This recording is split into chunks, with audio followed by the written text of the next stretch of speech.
નમસ્કાર મિત્રો, તમારું સ્વાગત છે આજના અમારા ખાસ પોડકાસ્ટમાં. આજે છે 4 ફેબ્રુઆરી એટલે કે વિશ્વ કેન્સર દિવસ. આ એક તારીખ નથી, આ એક સંકલ્પ છે કેન્સર સામે લડવાનો, જાગૃતિ ફેલાવવાનો અને જે લોકો કેન્સરથી લડી રહ્યા છે તે લોકોનો સાથ આપવાનો. ઘણીવાર લોકો કેન્સર શબ્દ સાંભળતા જ તેઓના મનમાં ડર ઊભો થાય છે, પણ શું ખરેખર ડરવાની જરૂર છે કે પછી સમજવાની? કેન્સર એ જિંદગીનો અંત છે કે પછી શરૂઆત? તો આ તમામ સવાલોના જવાબ મેળવવા માટે અને કેન્સર વિશેની સાચી માહિતી મેળવવા માટે સ્ટુડિયોમાં આપણી સાથે ઉપસ્થિત છે જાણીતા કેન્સર સ્પેશિયાલિસ્ટ અને એમડી હોમિયોપેથી ડૉક્ટર અંકુર શર્મા, જેઓને STMC જર્મનથી કરેલ છે અને તેઓને pride of Bharat award 2025, Ayush Ratna award 2025થી પણ સન્માનિત કરાયા છે. ડૉક્ટર સાહેબ, તમારું સ્વાગત છે અમારા ખાસ ટોક શોમાં. નમસ્કાર.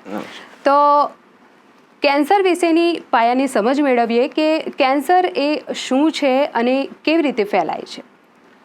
કેન્સર એ જે આપણા નોર્મલ સેલ્સ હોય છે એ નોર્મલ સેલ્સ અનકન્ટ્રોલ્ડ વેમાં વધવા લાગે ત્યારે એક માસ બને છે, ટ્યુમર બને છે, અને એ પણ આગળ વધતા એમાં અલ્સરેશન અને ફંગસ ઇન્ફેક્શન એડ થાય ત્યારે એક એરિયા છોડીને બીજા ભાગમાં ફેલાય અને આપણે કેન્સર કહેતા હોઈએ છીએ. હવે આ થવા પાછળનું પ્રમુખ કારણ જે હું સમજ્યો છું કે કોન્સ્ટન્ટ ઇરિટેશન કોઝિસ કેન્સર. એટલે એકના એક ભાગમાં વારંવાર જો ડેમેજ થાય તો કેન્સર થાય, એક વખતમાં નથી થવાનું. હવે આના કારણો ઘણા બધા છે, પણ એ આની સાથે જ કોન્સ્ટન્ટ ડેમેજની સાથે જ જોડાયેલા છે.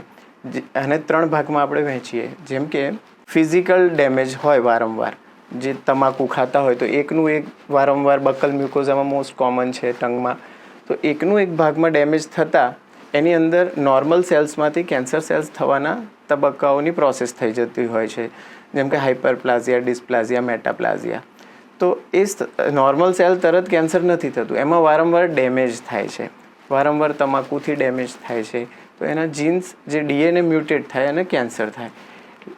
ટૂંકમાં એકનું એક જગ્યાએ ડેમેજ થાય તો કેન્સર થાય લાંબો સમય. હવે ફિઝિકલ લેવલ પર આ વાત થઈ. મેન્ટલ લેવલ પર વારંવાર ઘરમાં એવું કંઈક ડર હોય, ઝઘડાઓ હોય તો પણ એ લોંગ ટર્મમાં એ ટ્યુમર કરે છે, એવું અમે અમારા પેશન્ટ્સમાં જોયું છે. ત્રીજી વાત, ડાયટરી ડેમેજ. લાંબો સમય સુધી જો એવો ખોરાક ખાવામાં આવે કે અંદરના P53 જીન્સ ડેમેજ કરી નાખે તો પણ કેન્સર થાય છે. હવે આવો કેવો ખોરાક? તો અમે જોયું છે કે વાસી ખાતા હોય, બહુ જ શુગર ખાતા હોય, બહુ વધુ કોરું ક્રન્ચી ખાતા હોય, જેમ કે ખાખરા લાંબો સમય ખાતા હોય તો એ જે વાગ કરીને અંદર અલ્સર ડેવલપ થઈ અને એમાંથી થાય. વધુ પડતું ગરમ ખાતા હોય, ચાથી પણ કેન્સર થયેલા ઘણા જોયા છે. એટલે ક્યારેક ચાલે અથવા ઠંડી પાડીને ચાલે, લોંગ ટર્મ જો ગરમ વધુ ખાવામાં આવે તો પણ એ નોર્મલ સેલ્સ કેન્સર સેલ્સ તરફ કન્વર્ટ થાય છે.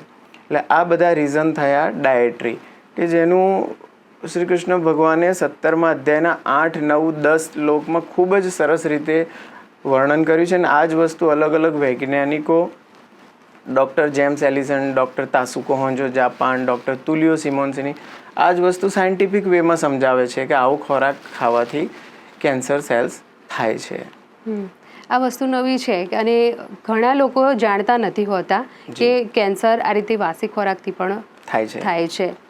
તો સામાન્ય રીતે એ જણાવો કે તેના લક્ષણો કેવી રીતે ખ્યાલ આવે કે કેન્સર થવા પાછળના? એના પર આવું છું, લક્ષણો પર. મોટા જોઈએ તો તમાકુ, ડાયટરી એરર, ડાયટરી ડેફિશિયન્સી, મોટાપો, ક્રોનિક ઇન્ફેક્શન જેમ કે HPV સર્વિક્સ કેન્સર માટે, HCV, HBV હિપેટાઇટિસ જે છે એ લીવર કેન્સર માટે, EB વાયરસ, કેન્ડિડા આલ્બિકાન્સ, એવા અલગ અલગ ઇન્ફેક્શન. પછી ક્રોનિક ઇન્ફ્લામેશન, લાંબો સમય સુધી સોજો રહેતો હોય તો પણ કેન્સર થાય. જીનેટિક મ્યુટેશન, ઇન્ડસ્ટ્રીયલ પોલ્યુશન, એટલે આ બધા જ કારણો મોટા કેન્સરના છે. હવે આના લક્ષણોની વાત કરીએ તો ન મટતું ચાંદુ પ્રમુખ લક્ષણ છે. લાંબો સમય ચાંદો રહે મોંમાં કે અન્ય કોઈ ભાગમાં, ઇન્ટેસ્ટાઇનમાં, આંતરડામાં, ગર્ભાશયમાં કે બીજા અન્ય ભાગોમાં, તો એ આગળ જતાં કેન્સર થવાનું રિસ્ક રહેલું છે. એટલે ન મટતું લાંબા સમયનું જૂનું ચાંદુ પહેલું લક્ષણ છે. બીજું લક્ષણ છે કે અનએક્સપ્લેન્ડ વેટ લોસ, વજન ધીરે ધીરે લાંબા સમયથી સુકાતું જાય છે. હિમોગ્લોબિન ચેક કરાયું તો 7-8 આવ્યું અને ખબર પડી કે હોજરીમાં CA, એડિનોકાર્સિનોમા, સ્ટમક, આંતરડામાં કેન્સર. એટલે ન મટતું ચાંદું, વજન ઘટે. ત્રીજું, લાંબો સમય કોઈ ગાંઠ રહેતી હોય, જેમ કે બહેનોને ફાઇબ્રોએડિનોમા બ્રેસ્ટ રહેતી હોય, તો એક વખતમાં કેન્સર ન થાય પણ ઘણા વર્ષો લાંબો સમય રહે અને એમાં ડેમેજ ચાલુ રહે તો એ પછી કેન્સર થાય. ગર્ભાશયમાં લાંબો સમય ગાંઠ રહે, ન મટે, એમાં ઇન્ફેક્શન એડ થાય તો કેન્સર થાય. એટલે ત્રીજું લક્ષણ ન મટતી ગાંઠ. અનએક્સપ્લેન્ડ બ્લીડિંગ, બ્લડ વારંવાર ક્યાંકથી આવ્યા કરે, મોઢામાંથી, રેક્ટમમાંથી, વજાઇનામાંથી અને અલગ અલગ ભાગોમાંથી, વોમિટિંગમાં, તો વોમિટિંગ રહેતી હોય. આ બધા લક્ષણો શરૂઆતમાં જ જો પકડી લેવામાં આવે તો પેશન્ટને આપણે સારી રીતે હેલ્પ કરી શકીએ છીએ.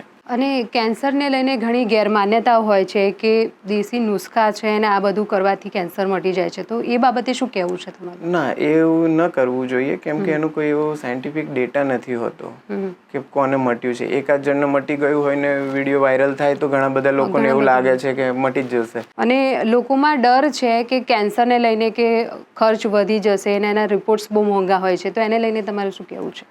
ના, એવું નથી હોતું. ગવર્મેન્ટ ઓફ ઇન્ડિયા અને ભારત સરકાર બહુ જ સારું, મા કાર્ડમાં અમે તો જોઈએ છીએ દિવસે દિવસે ઘણા હજારો દર્દીઓ લાભ લઈ રહ્યા છે.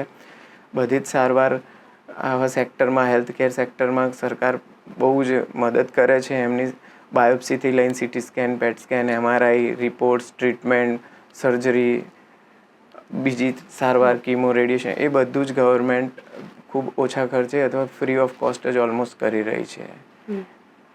અને સામાન્ય રીતે આપણે જોઈએ છે કે આજકાલ કેન્સરના કેસ બહુ વધી રહ્યા છે અને યુવાનોમાં પણ આ જોવા મળી રહ્યા છે, તો એના પાછળનું કારણ શું હોય છે? યુવાનોમાં પ્રમુખ કારણ તમાકુ છે. હવે આમાં હું એક ઇન્ડિયન ઇકોનોમી બી જોઉં છું.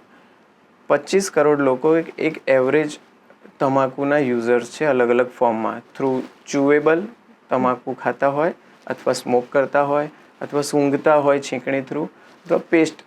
એટલે ટોબેકો યુવાનોમાં પ્રમુખ કારણ છે કેન્સરનું. હવે એવું સમજો કે એક યુવાન છે, એ એવરેજ એની આવક જાય 2.5-3 લાખ રૂપિયા, ખર્ચા થાય 3-5-7 લાખ, એટલે એક ઘર દીઠ 8-10 લાખનું એવરેજ મને જે કેલ્ક્યુલેશન બેસે છે. એવા તો 25 કરોડ યુવાનોમાંથી 25 લાખને 20 લાખનો તો આંકડો ઓફિશિયલ છે જ કે 21 લાખ લોકોને દર વર્ષે થાય છે. 20 લાખ ગુણ્યા તમે 10 લાખ કરો, કેટલો બધો બોજ દેશ ઉપર પડે છે. અને એ બધું જ પછી ધીરે ધીરે એટલા બધા પરિવારો આર્થિક રીતે, પેશન્ટ શારીરિક રીતે, માનસિક રીતે ભાંગી પડે છે. તો બસ મારી બધાને વિનંતી છે, તમાકુ ના ખાઓ, કેમ કે પાછળનું બહુ જ ભયાનક જીવન હોય છે. આર્થિક તૂટી જાય, શારીરિક હેરાન થઈ જાય, પરિવારમાં બહુ દુઃખ આવે છે. એટલે આજે આ જે કેન્સર વિશે તમે આ અવેરનેસ ફેલાવો છો તો ખૂબ જ સારું કામ કરી રહ્યા છો. અને દર્દીઓને તમાકુ છૂટી જાય, એક પેશન્ટ બી જો આપણો વિડીયો જોઈને તમાકુ છોડી દેશે ને તો પણ હું એવું સમજુ છું કે વર્થ છે, એનું તો જીવન બચ્યું. કેન્સરની એવી નવી કોઈ ટેકનોલોજી છે કેન્સરમાં કે જેનાથી ખર્ચ ઓછો થાય અને વહેલી તકે નિદાન થઈ શકે, એવું કોઈ કે પીડા રહિત સારવાર મળી રહે પેશન્ટને? બાયોપ્સીમાં એઝ સચ એવું કંઈ પીડા નથી થતી. એ સિવાય પેટ CT સ્કેન નાઉઅડેઝ સારું અમને હેલ્પ કરી દે છે. પેટ CT સ્કેનમાં કેટલી ગાંઠ છે, ક્યાં ક્યાં ફેલાયેલી છે, એનું SU મેક્સ કેટલું છે અને એ કઈ દિશામાં વધી રહ્યું છે, એક જાણ મળી જતી હોય છે.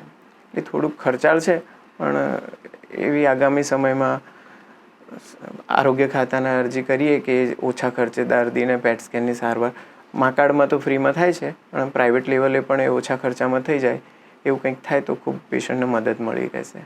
અને કેન્સરમાં કયા કયા પ્રકારના રિપોર્ટ્સ કરાવવા જોઈએ? કેન્સરમાં શરૂઆતમાં જ જો પેશન્ટ સ્કેન્સ કરાવી લે, કેમ કે બધા કેન્સર બ્લડથી નથી પકડાતા, ખાલી blood cancer, prostate cancer, liver cancer AFPમાં, પેન્ક્રિએટિક કેન્સર 19-9માં, એટલે બ્લડ કેન્સરથી પકડાતા હોય એવા, બ્લડ રિપોર્ટથી પકડાતા હોય એવા કેન્સર ઓછા છે, પણ સ્કેન્સથી જલ્દી પકડાઈ જાય છે. એટલે એક સિમ્પલ CT સ્કેન પ્લેન બી કરાવી લેજો પેશન્ટ સમય રહેતા વચ્ચે તો પણ સારી રીતે અમને ઝડપથી ખ્યાલ આવી જતો હોય છે. CT સ્કેનમાં ડિલે થાય છે, એમાં અંદર વધતું જાય છે ને પછી મોડું થાય એટલે ખબર પડે છે. એટલે સ્કેન્સ થઈ જાય અર્લી તો એ હિતાવહ છે દર્દીના. તો કેન્સરથી બચવા માટે જીવનશૈલીમાં કેવો બદલાવ લાવવો જોઈએ અને ખોરાક પાણી વિશે શું તકેદારી રાખવી જોઈએ? જીવનશૈલી, હેલ્ધી જીવનશૈલી, સવારે વહેલા ઉઠો, ઓક્સિજન, ઘણા રિસર્ચ થયા છે કે ઓક્સિજન વધુ હોય તો કેન્સર સેલ્સ બહુ ઝડપથી હટી જતા હોય છે, નષ્ટ થાય છે. એટલે વહેલા ઉઠવાની બહુ જ જરૂરિયાત છે. બીજું, ખોરાકમાં જંક ફૂડ એવોઇડ કરવા જોઈએ, ઓબેસિટી, વજન ન વધે એ ધ્યાન રાખવું જોઈએ, વ્યસન ન કરવું જોઈએ, શુગર ન લેવું જોઈએ, વધુ ગરમ, વધુ વાસી, વધુ તીખું, વધુ સોલ્ટી આવો ખોરાક ન ખાવો જોઈએ કે જે કેન્સર માટે એક પ્રકારનું ખાતરનું કામ કરે છે. અને આ જ અલગ વૈજ્ઞાનિકો અને ગીતામાં 17મા અધ્યાયના 8, 9, 10 શ્લોકમાં ભગવાન કહે છે કે આવો ખોરાક ન ખાવો જોઈએ, એનાથી રોગ થાય છે. અને કેન્સરથી જે લોકો પીડિત છે તેમના પરિવારજનો હારી ગયા છે હિંમત, તો તેમને શું સંદેશો આપશો આપ? જો હાર તો ન જ માનવી જોઈએ, કેમ કે હિંમતથી જ આ રોગને હરાઈ શકાય છે. હિંમત, ધૈર્ય અને સારી સારવાર, સારો ખોરાક, આ 4 પાયા છે કેન્સરની રિકવરી માટે. આ 4 પાયા પકડી રાખીશું તો પેશન્ટને આપણે બહાર કાઢી શકીશું, પરિવારને બહાર કાઢી શકીશું. ખૂબ ખૂબ આભાર ડૉક્ટર સાહેબ આપનો. આપનો પણ ખૂબ ખૂબ આભાર. ટ્રેન્ડિંગ ગુજરાતનો ખૂબ ખૂબ આભાર. તમે આજે ખૂબ જ મહત્ત્વપૂર્ણ જાણકારી આપી છે. મિત્રો, કેન્સર સામેની લડાઈમાં ડર નહીં પણ જાગૃતિ આપણું સૌથી મોટું હથિયાર છે. જો તમને આ એપિસોડ પસંદ આવ્યો હોય તો તમારા મિત્રો અને પરિવારજનો સાથે જરૂરથી શેર કરજો અને આવા વધુ માહિતીસભર એપિસોડ જોવા માટે જોડાયેલા રહેજો ટ્રેન્ડિંગ ગુજરાત સાથે. નમસ્કાર.